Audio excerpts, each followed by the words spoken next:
Comparative Law Journal in New Delhi. After his retirement as the High Court judge, Justice Qazi has been fortunate and been honored with the elevation to the position of Chairman Maharashtra Administrative Tribunal, a post equal to that of the rank of the Chief Justice of the Bombay High Court. This high-powered tribunal is the substitute and bifurcation of the Bombay High Court for all government service matters. To top it all, his humble demeanor and manners, as well as a deep anguish and care for real human progress, make him an apt personality to preside over today's proceedings. He would be introducing the importance and significance of the topic for the day, as well as introduce Dr. Zakir Naik, who he is well acquainted with. Brothers and sisters, Justice M.M. Qazi.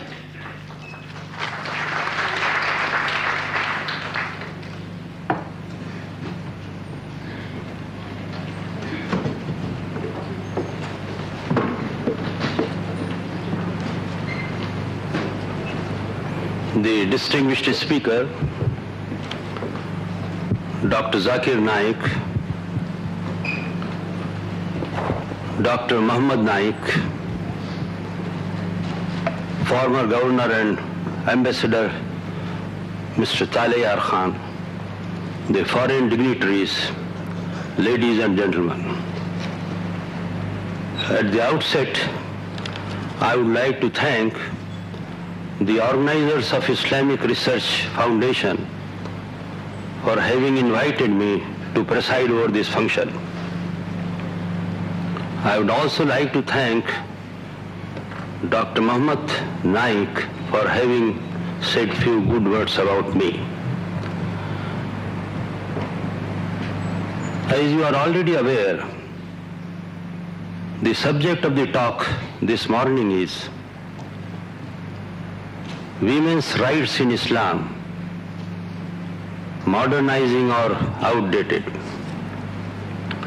Modernizing means something which is not antiquated, but in the context of the subject it would mean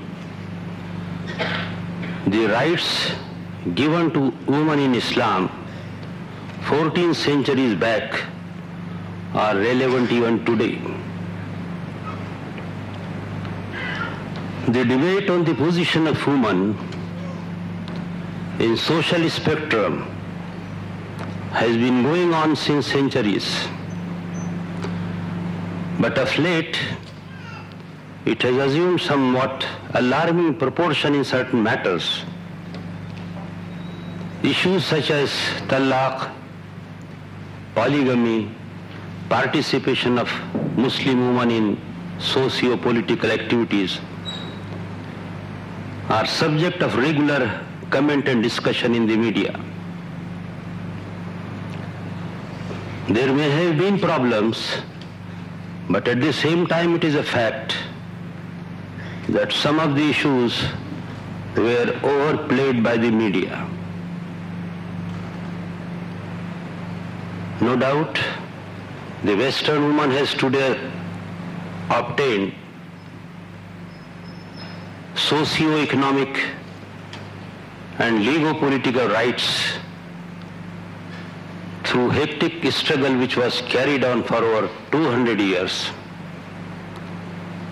But friends, I would like to tell you that in the struggle, in the process, she has lost everything. She has lost, if you have closely observed the Western society, you will agree with me that she has lost her family life, she has lost peace of mind, she has lost even her honor and womanhood.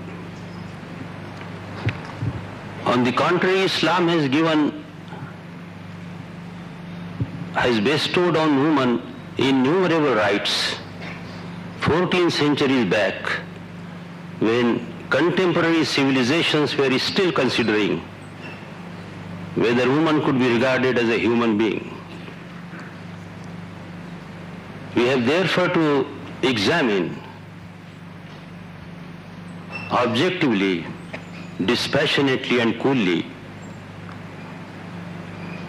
whether the rights so given in Islam are really adequate and therefore relevant even today.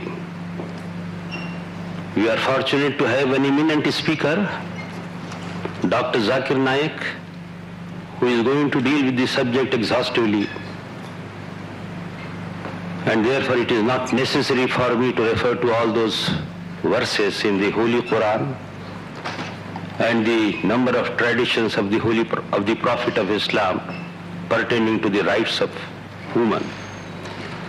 However, I'll refer to the two verses in order to demonstrate that woman has been given a dignified position in Islam.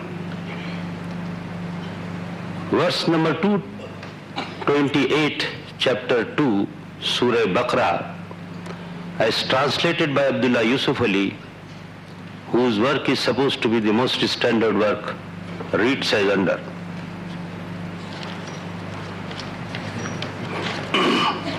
And women shall have rights similar to the rights against them according to what is equitable, but men have a degree of advantage over them.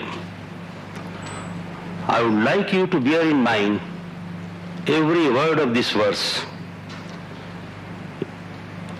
It has unequivocally been declared that men and women have similar rights against each other. These words, this part of the verse has nowhere been diluted anywhere in the Quran. However, the verse further says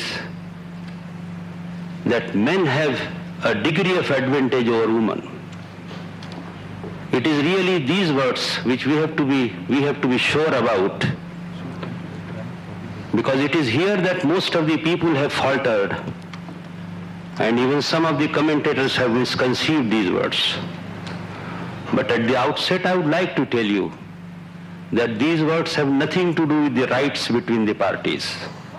Rights, as we have already seen just now, have been unequivocally declared in the earlier portion of this verse, that men and women have similar rights against each other.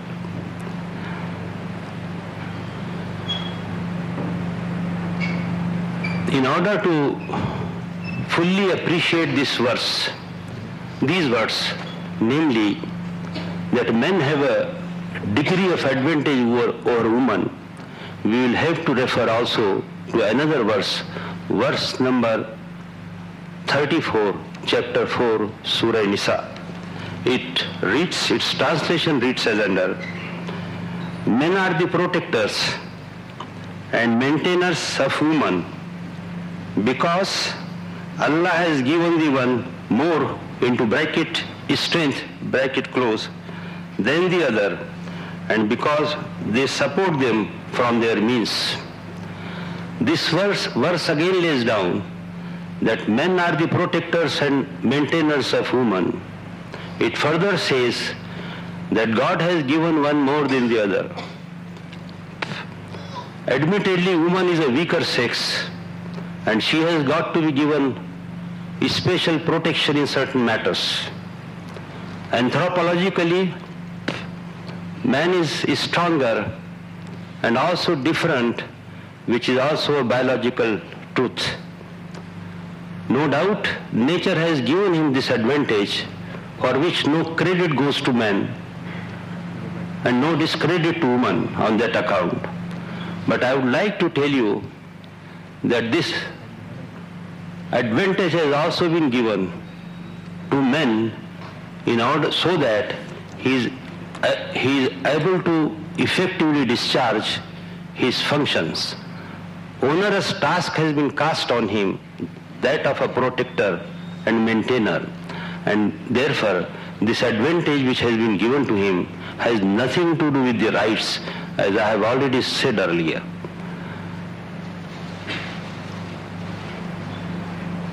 In fact, this advantage